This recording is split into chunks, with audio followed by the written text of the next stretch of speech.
Hey manifestors, Meera Allen with your Manifesting Destiny Moon Update. Happy Diwali, happy new moon in Libra. I'm going to start today with a little reading.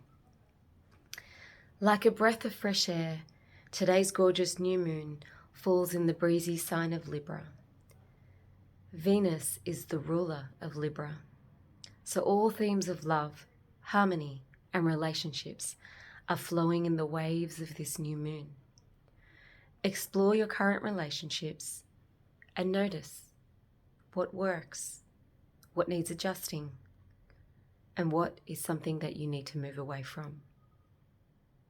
You are held as you let go of any relationships that feel outdated during this time. Most importantly, remember the relationship that you have with yourself. You know that gorgeous one who stares back at you each day in the mirror. What needs to change so that you can nurture, to love her, to love him as a true priority? It is time to sprinkle exquisite love bubbles across and through your whole being. Happy new moon.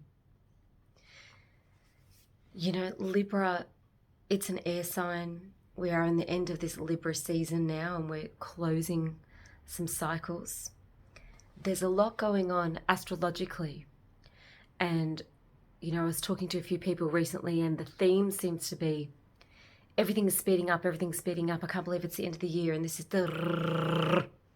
all going so far ahead. And this new moon, I went to record this video yesterday and I did do a recording, but it didn't sit right. You know, I was really in the dark moon, in that last waning phase of the moon. And I felt this overwhelming feeling in the morning, which was strange because I got up, I did my meditation practice, I did my exercise, I had a shower, got ready, put on makeup and everything, sat down, recorded the video. As soon as I finished recording, I went in my room, lay down and just had the deepest sleep. I was slowed down to just this deep point of rest, and I just simply allowed it, which was brilliant. And you know, this is all happening before 8 o'clock in the morning, and as you can see, it's probably about 10 to 7 now. And I just trusted it and took that rest and just let that relationship with myself and the divine take care of me and have that rest. So this will be a bit of a theme of that surrendering into the divine more and more. So we are coming to this new moon. In London, it will be 1:25 p.m. on the 21st. LA, 5:25 a.m. New York, 8:25 a.m. Brisbane, Australia, 10:25 p.m. And you can always just look up where you are in the world. You know, the whole of India right now is celebrating Diwali, that festival of light, that after the deepest and darkest time, the light prevails and becomes victorious, and there's a celebration of all that light entering the earth. So maybe yesterday I had to go into that darkness and into that deep and cocoon back into the dark, and so that today I can do this as the sun is rising. So there is a lot happening astrologically. Today's video, yes, it's new moon in Libra, which new moons are always about a new cycle. You know, the 13 lunar cycles in the year, you know, and in times before the Gregorian calendar, when we did all follow the lunar calendar, China and India still follow the lunar calendars, but before the Gregorian calendar was forced to have 12 months, there used to be 13 months, 13 menses, 13 cycles for the women to ovulate, 13 cycles for the women to menstruate. And 13 was a beautiful number of the way that nature intended the rhythm.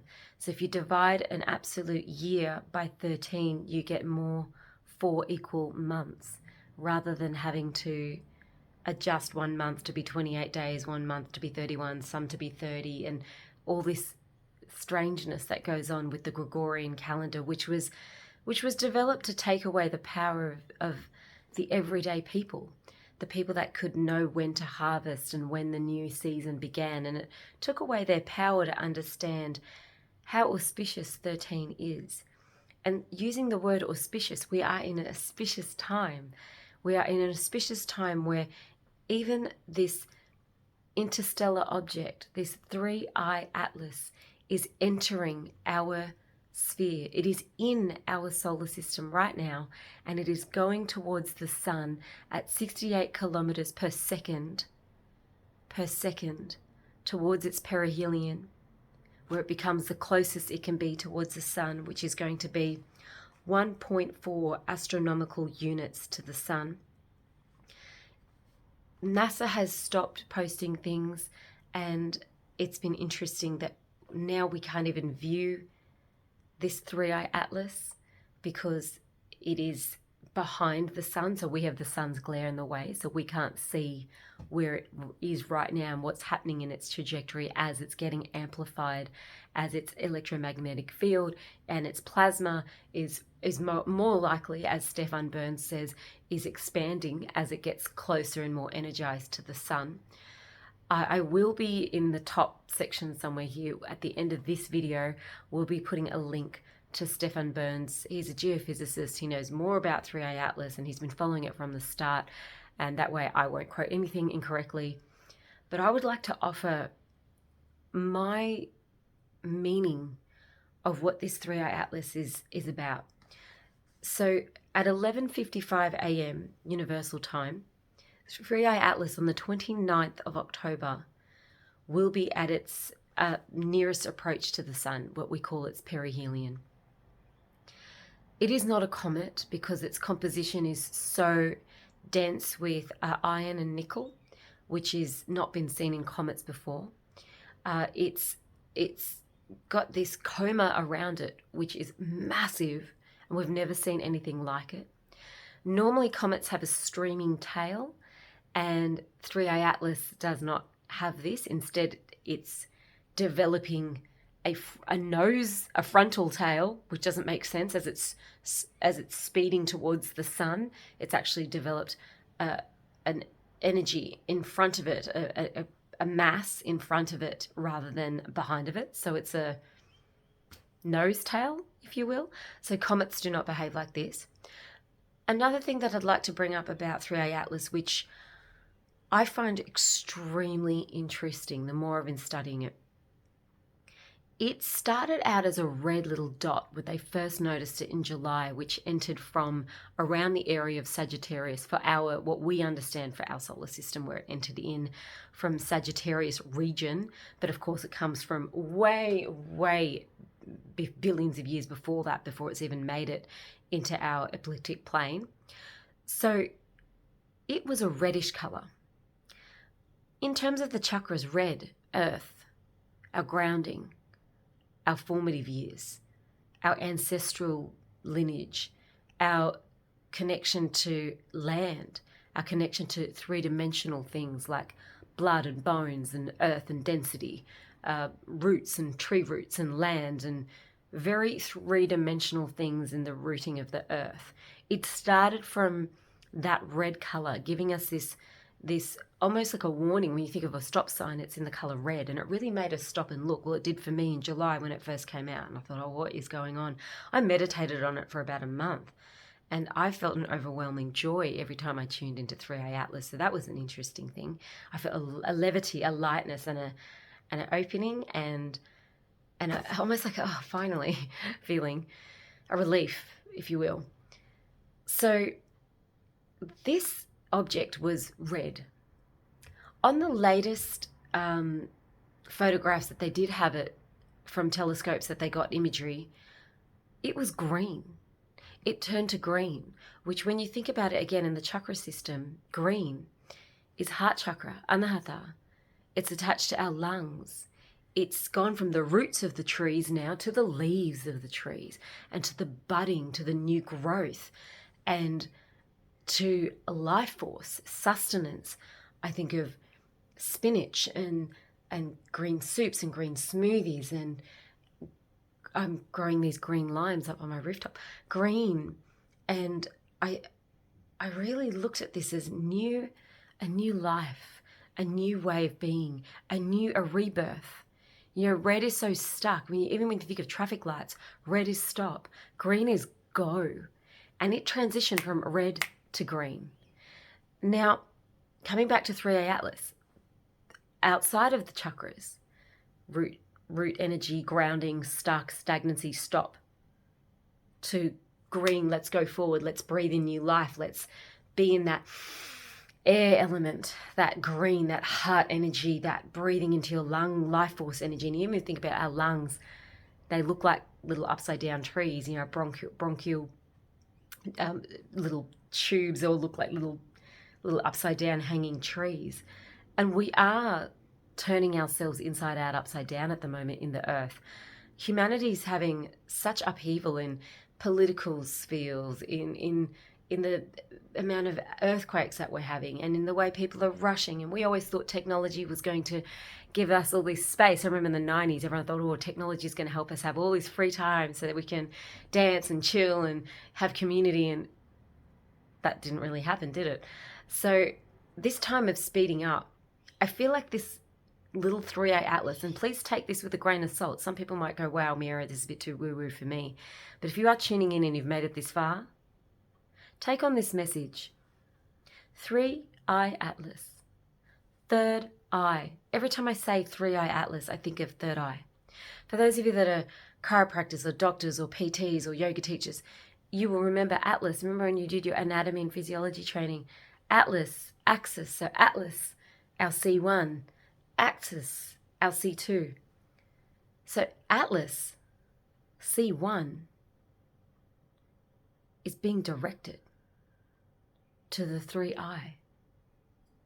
We are directing from our Atlas to our third eye. And it's bringing with it this energy of light that's come from somewhere far more ancient than the earth. And it's giving us the green light to go forward. I feel personally what James Redfield wrote about in the Celestine Prophecies. I feel personally that we are having a collective consciousness which are all going to be experiencing the go in the third eye. The go to open inside and go inside within. Yes, there are things, celestial things happening in the cosmos, and it actually will make a grand trine, and there's some things that are going on, and a grand cross that will happen in the sky in terms of its alignment on the 29th of October in 22 degrees of Libra and 46 minutes. The 2-2, heart in terms of numerology. So this interstellar object has gone from root chakra to heart chakra. It's getting closer to the sun, and it's going to also be in Libra, the sign ruled by Venus. Today is a new moon in Libra, the sign ruled by that loving Venus. So whatever self-love, self-care, for me it was that deep sleep yesterday, whatever it is for you right now, this new moon, combining with this energy that's flying around our solar system, which has never been seen before. It's incredible. We get to harness these energies, and things that are happening externally in the cosmos affect us internally in our practice. You know, we look at the sun and the moon and the stars, and we look at beyond those celestial bodies, and they affect us in our inner cosmos, in our inner meditation. You think of the element of the earth outside of us. If the air is getting more polluted, we're breathing in. We have a symbiotic relationship to that. We're breathing in that more of that pollution. If you think about the oceans and the bodies of water that are governed by the moon, we have the same exact percentage of water and liquid in our body, in our bloods. And the way that we're tidal with the moons, we're tidal in our own bodies because we are earthlings. We have the same composition of density of earth matter. What we're doing to the ground is what we're doing to our bodies, our bones. What we're doing in the fire of the sun, you know, I heard Bill Gates is trying to block how much sun is coming onto the planet Earth, but that affects the way that we harvest, the way we grow. Our foods can't photosynthesize without the sun, and that affects us, our skin, our melatonin, our melanin, the way our circadian rhythms are affected. the way our digestion is affected. You think about when we eat at midday, when the sun is right on top of your crown, it affects directly into your solar plexus. Solar plexus. So this is a time where we really got to look at the mirror of the reflection of the external world, the external celestial bodies, the external cosmos, and apply this directly to our internal 3-eye, our internal third eye, and Atlas, the direction of where it's heading. We are being gifted at this time in this world something very, very special to shift our collective consciousness. Doesn't matter what religion, doesn't matter what race, doesn't matter what gender, doesn't matter what color. All that matters is that we have this gift to tune in to our meditation and go into that darkness, to go into that space, to go into that inner space. Why do we call it space inside? Well, that space is meant to be outer space, but the outer space is a direct reflection of our inner space. So let these dates from this new moon, 21st of October, till this 29th of October, we are getting this green light in a way that we've never had before. With this new moon in Libra, with the closing off of our eclipse season, which has been quite an eye-opening eclipse season that we've been in. It closes off that portal. The sun will move into Scorpio, and that will happen tomorrow, doesn't it? Yeah. So the sun will be moving into Scorpio. So we're literally at the tail end of this Libra, while this object is moving into Libra, the planet ruled by the planet of love, Venus, and we are moving into that dark, deep water sign, the most transformational sign. The sun is moving into Scorpio. This is not by accident. This is a divine and celestial dance that we are, just as astrologers or people that are curious, are just starting to get the tip of the iceberg to understand the meaning of this for humanity. I think the ancient civilizations, the Druids, the Egyptians, the ancient civilizations, they knew how to connect things to the celestial bodies, and they made monuments to honor those things. They understood to celebrate divine masculine and feminine coming together on a full moon, because the face of the moon was illuminated by the sun of the masculine. That yin and yang was powerful and together and in union. Whereas right now in humanity, there's so much tearing apart of the woman and the man, where there's this division that's occurring between these gender ideologies and gender wars. This is false. Man and woman need to reciprocate and live in harmony, just the way the sun and the moon do their dance. Sometimes it's a full moon and they're together. Sometimes they're a little bit apart. Sometimes it's dark moon and the woman goes into her bleed and the men are not part of that. And that's okay. So it's bringing back that, looking at nature again and reminding ourselves, remembering this information, remembering the truth. And I think our little 3-eye Atlas friend is to guide us from that heavy-rooted ancestral generational trauma stuff to now transcend that and take the green light and go and move forward and move inside this space where our soul level is all what we really connect to. So I hope you guys feel that from a soul family level, and I'm sending so much love to you guys, and a happy Diwali and namaste.